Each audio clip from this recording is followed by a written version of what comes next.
In terms of the importance of email, the emphasis put on email for the following reasons. It is connections we have already made. So if I'm sending you an email or someone's sending you an email, they should be a connection you've already made, either directly or via a third party. But generally, you've made that connection. So if you're sending emails out, you will already know these people. So the good thing is that they're expecting you to send them. So it's not a case of, oh, who's this? I've never heard of him. That brand awareness stage and the interaction, we talked about the SIRAM method, the early stages they've already completed.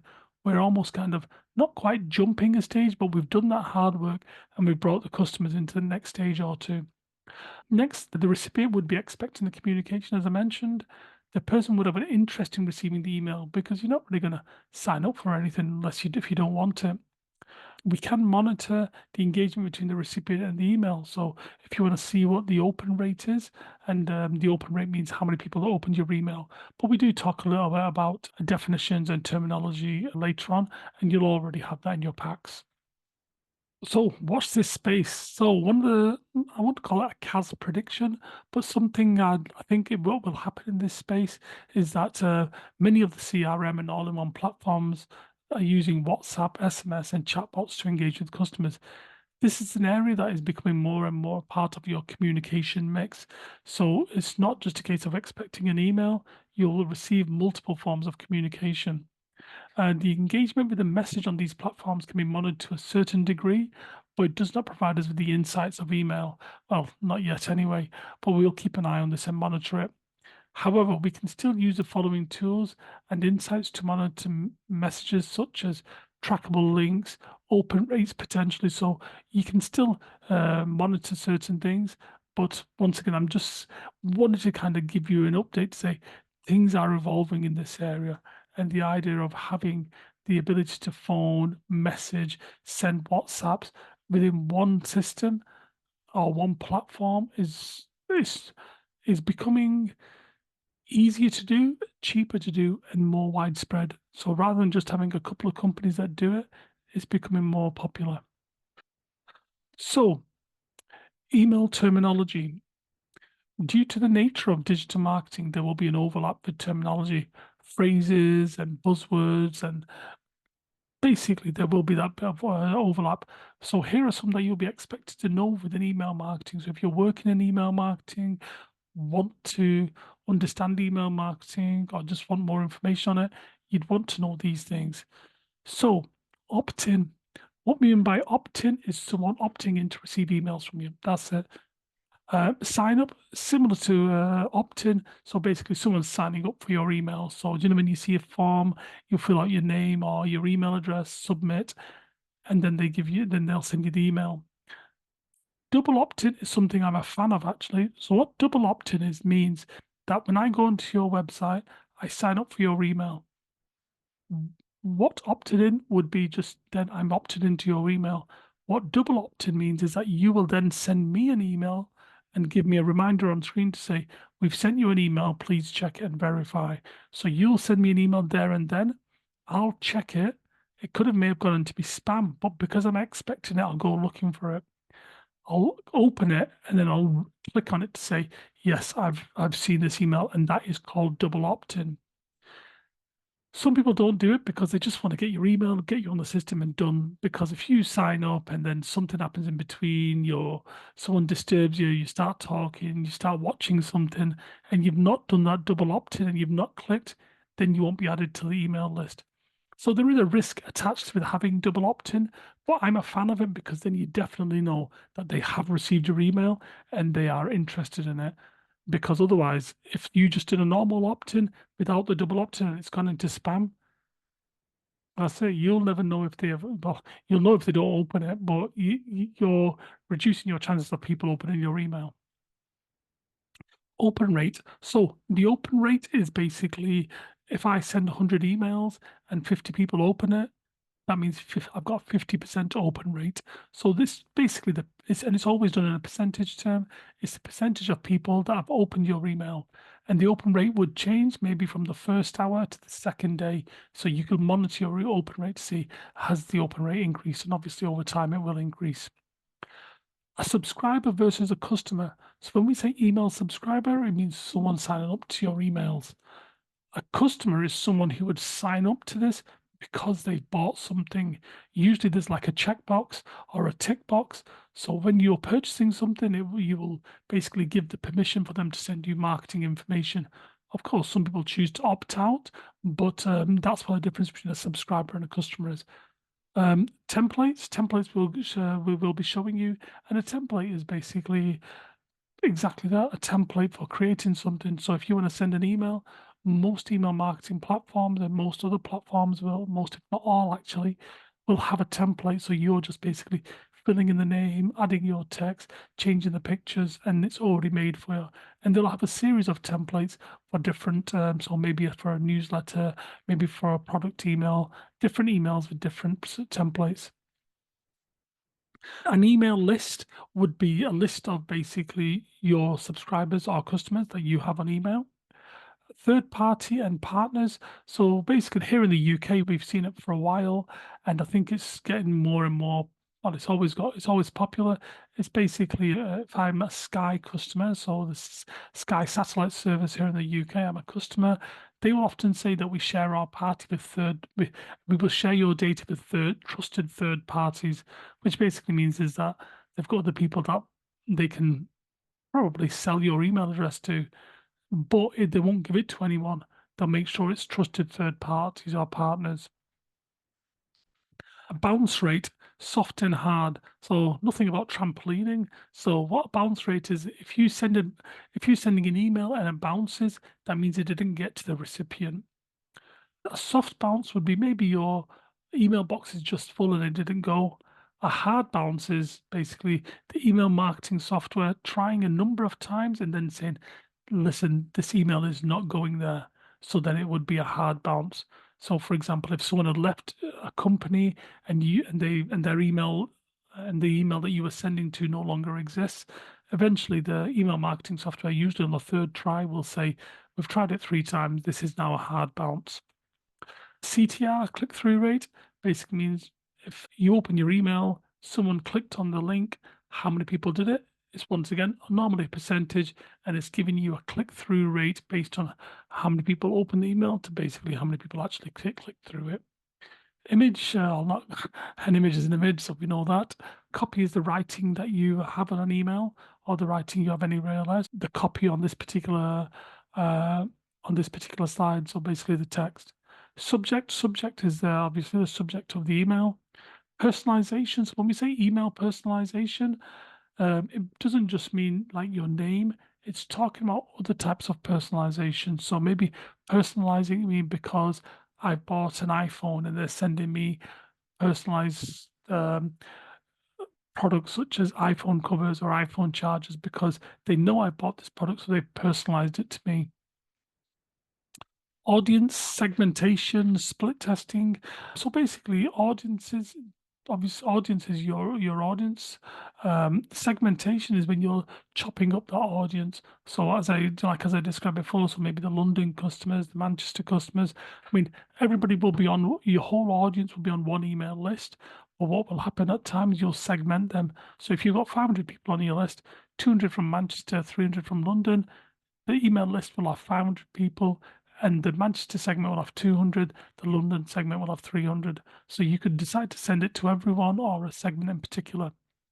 And you can also what we do call split testing. So maybe if I send an email out and I'm not, but maybe we're not unsure about the email. Maybe we send one version of the email to 20 or 100 customers and another version of the email to 100 customers. And what you end up doing then is you're monitoring the performance. So which one did better, which one did worse, and then that gives you an idea of what the customer responds to. Cold emails. So what cold emails are the ones that come from like these third parties, whatever you haven't. So basically companies you've never been in touch with before. There is, I suppose, an unethical practice of people buying email addresses where you just go to a supplier and people who've just bought email addresses. So if they'll say, well, yeah, we've got these many, they have an idea of where these emails have come from. And as long, I mean, they use, hopefully they're and they have taken into consideration the law, but basically they are selling you emails. You are then emailing them. That would be classed as a cold email because they don't know who you are.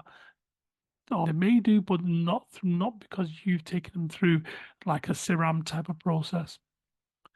Sequencing and drip campaigns. We talk about this later on, and also in the funnels and lead magnets module later on.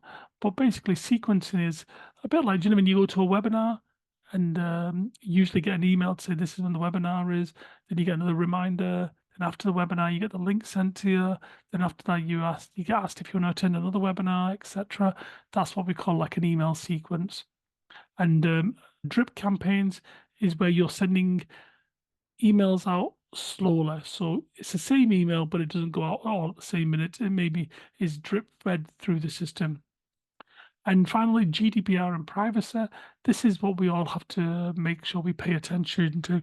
So GDPR and privacy is making sure that the person who signed up for your email is getting an email, and people who didn't sign up for an email are not getting an email. Yes, of course, we all receive spam emails and junk emails, but they shouldn't really be doing that. So just to give you some email stats, here's some stats that help underscore the importance of email and understand when the best time to send them is. So you can look at this chart on the left-hand side. Email marketing revenue from 2020 to 2027. Look at that. Here we are. We're in this period here, obviously in 2024. But you can see it's increasing every single year. So this is why people love email marketing, because people are buying more and more from email marketing, and and it works. This one on the right hand side, this is one from HubSpot, and this is saying what's the best time to send an email. So according to this, between 9 a.m. and 12 p.m. So they're saying that's the best time to send an email.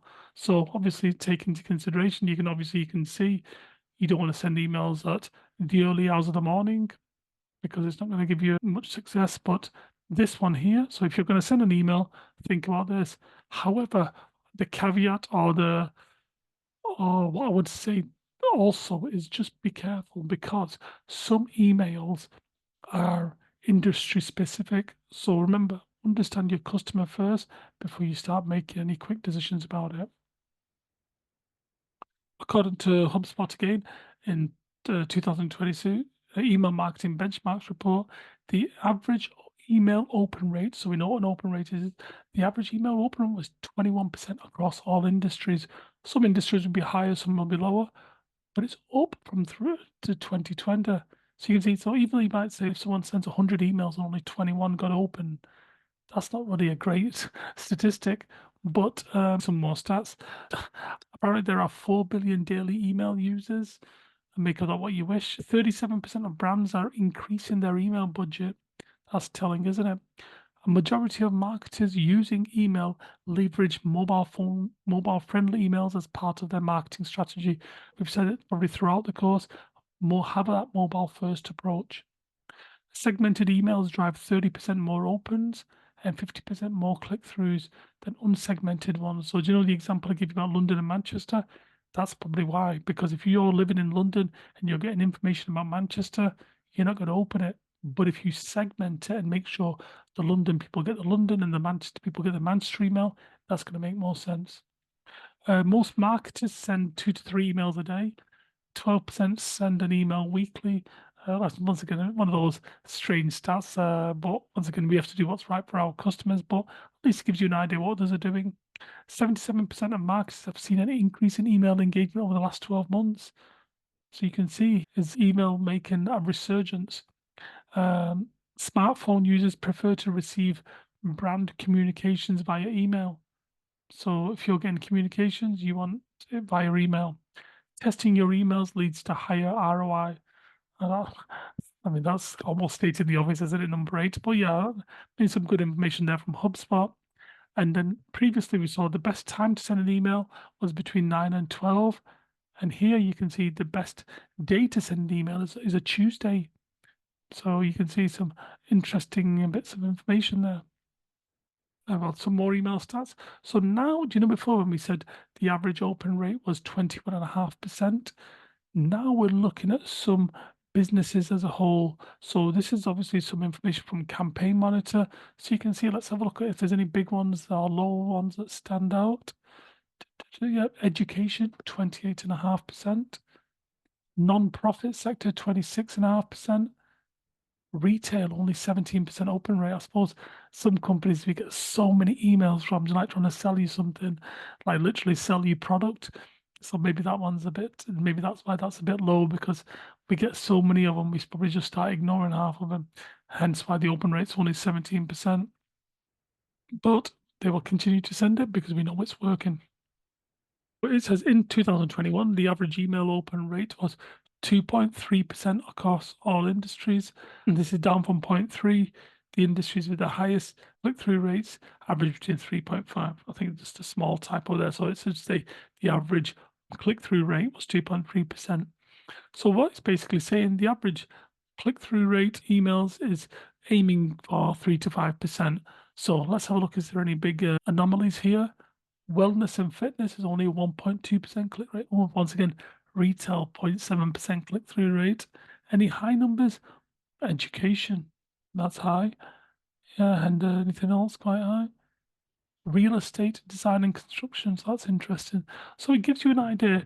The reason I'm sharing these with you is just to give you an idea. So if you're in any of these industries, at least you've got an idea of what your open rate should be and what your click through rate should be. And then that gives you an idea of how well you're doing. And with everything that we do, remember, it's always good to start off with a SMART objective. So whichever channels you're using, whatever activities you're doing, remember the SOSTEC framework. Come on, guys, what's the first bit? Yes, situation analysis. Then he goes to O, what's that? Objectives. That's what we're talking about, SMART objectives. And go on, you can finish the whole thing off. S, what? Strategy, yeah. Then T, tactics. Next, A, actions. Finally, C, control measures. That's right. So the SOSTEC framework.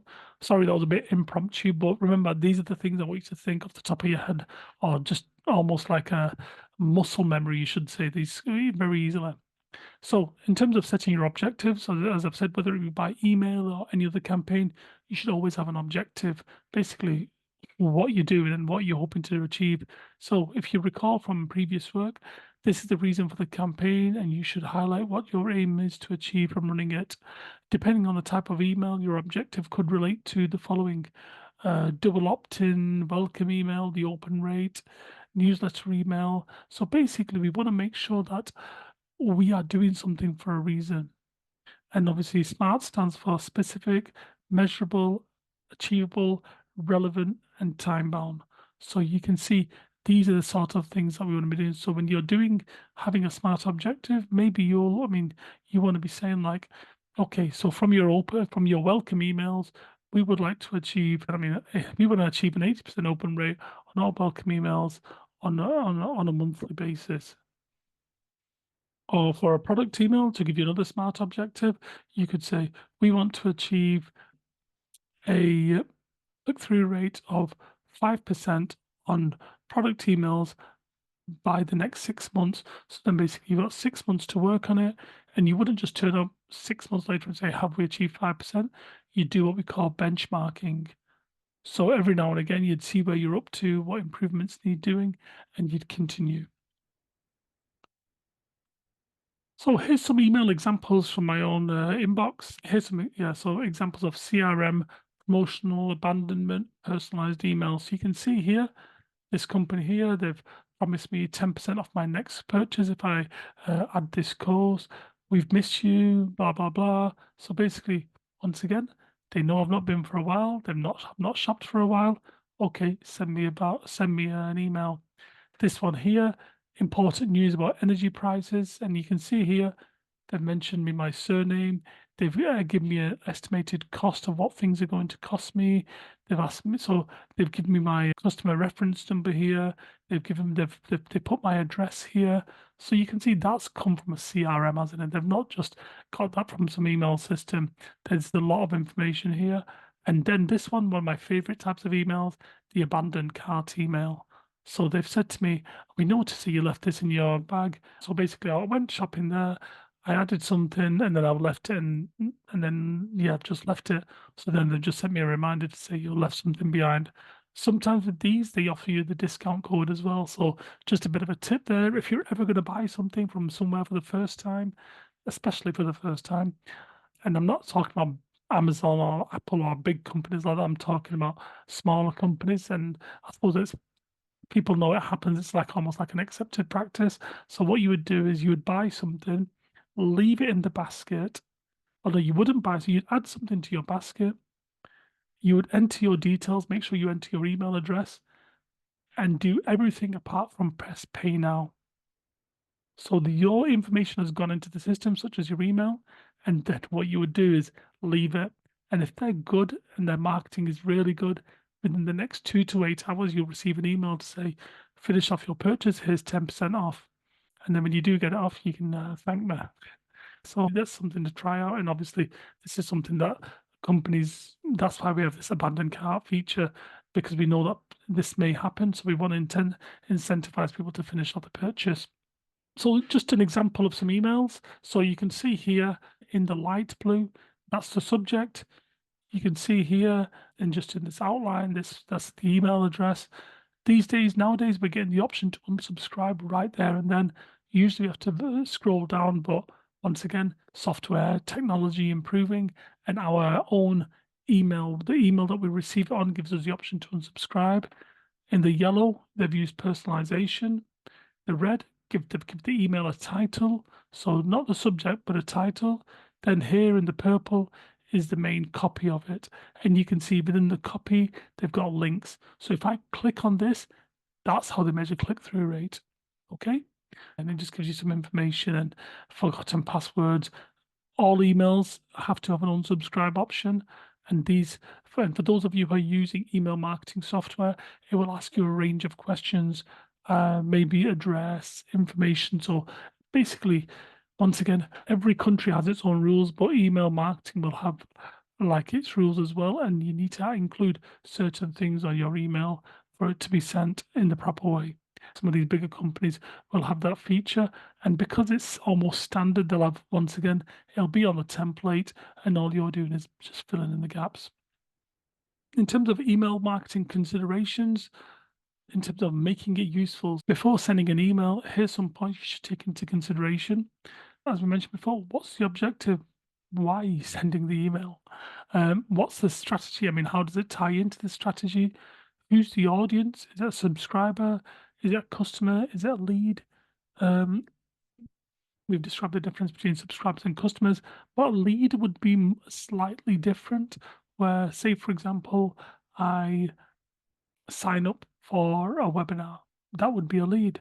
Or if I sign up for a test drive of a vehicle, that would be a lead. So you're not kind of a subscriber, you're not a customer, you're a lead. How to segment. So it's important. Remember the London and Manchester example I've used a number of times. Types of personalization. Remember, we've talked about this. It could be by name, could be by location, could be by products you've purchased. Take into consideration country, location, and time zones. The reason I say this is that this company, oh, I'm not going to mention the company because I'll just have to, because I don't want to kind of embarrass them.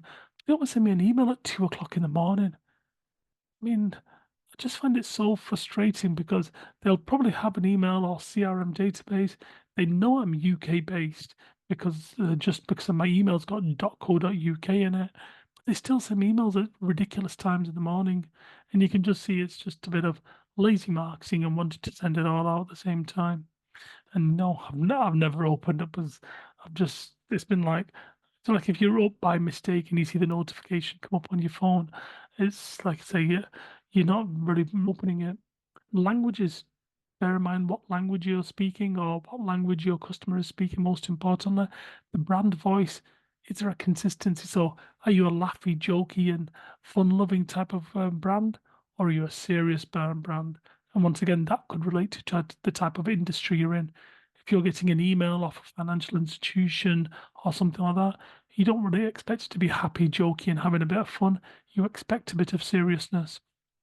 Newsworthy considerations. So, is there anything that you need to take into account, or is there anything worth mentioning that's newsworthy? Sensitive, culture, and appropriateness. So, once again, if you're sending emails, make sure you're taking into account that you're not making any mistakes, you're not saying anything inappropriate, or basically, it can be easily missed. So, also remember what's happening in the environment. So, in the environment, what I mean is like, what day is there a special day? Has something happened in the world? As I mentioned, is there any news that's happened, anything you can take into consideration, same as you would do on social media, but obviously because emails are scheduled in, and I suppose you could say social media is as well, but because emails scheduled in and once it's gone, it's gone. At least the social media post you can delete it if you need to. Copy, image, and templates. Make sure you're using good copy, right images, and the template is right for what you're sending. And what's the product? What's the service? What content? Why are you sending the email? We've talked a little bit about templates. I mean, just to give you a bit of an idea of what templates look like. So, email templates are commonplace on most platforms. These ones here are by Campaign Monitor. So you can you see this? So these are templates. So what you would do, you would click on it and you just change the information there to your logo. And this is the company providing the bits of information for you. Obviously, companies, when they start charging you, they will charge you based on the options they have. So I suppose as any good marketer, they're gonna upsell you, aren't they? So you can just have email marketing, or if you want the choice of thousands of templates, you can pay a little bit more. And these are basically things that you can use. So you can see, even lets you choose a design based on what you want to do. So are you giving feedback? Is it a holiday? Is it an event? So basically, these are already created for you because they know as businesses and yeah, as businesses, we want to send out emails for different meanings. So they're just making it easy for us and obviously hoping that we use their services. Another example is they look great and professional, but many platforms use simple drag and drop building process. One of the simplest I've used is on MailChimp. The aim is to the aim is to create different templates and save. So you can see here, so this is MailChimp. You can see these different types of templates. And then once you drag it over, you select one, then you tailor it, and then you can save templates as well. So once again, you can play around with things, make sure, because you don't want to be creating a new email every time. What I've done is I have an email that I send for newsletters, I have an email that I sell for products, and depending on the customer, the client, or who it's for, you're creating these templates. So every time you send an email, what you're doing is you're going to that last template you use, duplicating it, and then just changing the important things like dates. If there's a bit of copy you need to change, but the main format will stay similar. Then now and again you'll change it. Obviously, bear in mind if there's anything seasonal related, Black Friday, summer holidays, Christmas, anything coming up, you want to be making sure that you're taking that into consideration. This is a bit of inside information. So here are some email results. So after the activity or campaign, at the end of the day, it is all about results. Here are examples of results I have achieved with some campaigns that my team and I did and things that we were involved with. So here's two campaigns from one company. It's from a while ago, so I've asked them if I can share it, but I've had to just cover up certain things. So here, the open rate, the click-through rate, and revenue. So let's have a look. So first of all, here you can see I sent 295 emails. Actually, that was the second campaign. Let's start from the bottom. Here, I sent 221 emails. Yeah, 221, 271. Anyway, I sent these emails. 72%, 0.7% open. And remember, the average is 21.5, isn't it? So we were well boxing above our weights there. So 72.7% open rate, 27.8% clicks. Remember, the average aim you're aiming for is 3 to 5%. And then the revenue we got from that was $827. So not bad at all. Considering we only went to 221 people, only 70 people opened it. So out of it, about roughly 150 emails that were opened up, We made $826. Next one, 200, this was 295 emails, only 60% open rate. Click-through rate was 24.4 and revenue slightly lower at 810. But basically, you can see that this was a small bit of work I was doing for someone I know, and it was just for the opportunity because we wanted to see what would happen for them. But you can see there how many emails we sent, how many were opened, the click-through rate, and most importantly, you can see money coming in. Building an email database, how do we go about it? So we've talked a little about emailing, sending information, and even revenue and results. But before you can send emails, you need to have people you can send it to. Often it takes time to build up. There are methods and techniques to making this happen. This will depend on a number of factors, such as your time, resources, budgets, basically resources you have available. So let's take a look at some of these and we'll discuss in more detail. So, website and content. So, how do we use a website and content? So, obviously, if we have engaging content that the customer is interested in, and then that we can put up what we call pop-ups or information, and someone will be thinking, I'd love to know more about these, or I like this website, I want to read more, or I'll read more in the future. You can do it there. SEO can help you as well. So if you have good SEO on your website and it drags people to your website, once again, people will come on your website and you want to capture them. Remember, the aim here is to capture customer data because we want to send them emails. Why do we want to send them emails?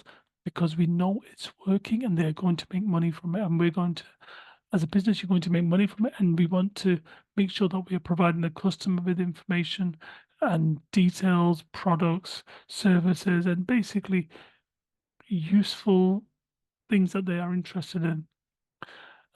Your ad budgets is important because obviously, if you're driving traffic through advertising to your website, how much ad budget do you have? Because that ad budget will impact how many people click through to your website. Landing pages and lead magnets. Once again, funnels and lead magnets we talk about later on in the course. But just to give you a bit of an idea, so basically a lead magnet is something like an offer that you provide a customer. So many of you may have downloaded like an ebook or a cheat sheet. So you'll go to download it, you'll put in your email and information, and then you will get this sent to you via email. I'll explain again. You want to get this lead magnet. So maybe you've seen an advert, you click on the website, you go there, you want to download it. So you on the website or landing page, you put your information, then takes your data and sends you the email with the lead magnet on. So that would be the process. You could buy email lists, as I was talking earlier. You can buy things legitimately and illegitimately as well, but make sure you're doing it the right way because that's the best way to get customers. Pop up and exit pop up, which I'll show you some examples of. So, sometimes when you're about to leave a website and it pops up to say, get 10% off your first purchase or sign up for our newsletter. These are what we call pop ups and exit pop ups. An exit pop-up usually comes up when you're about to leave the website.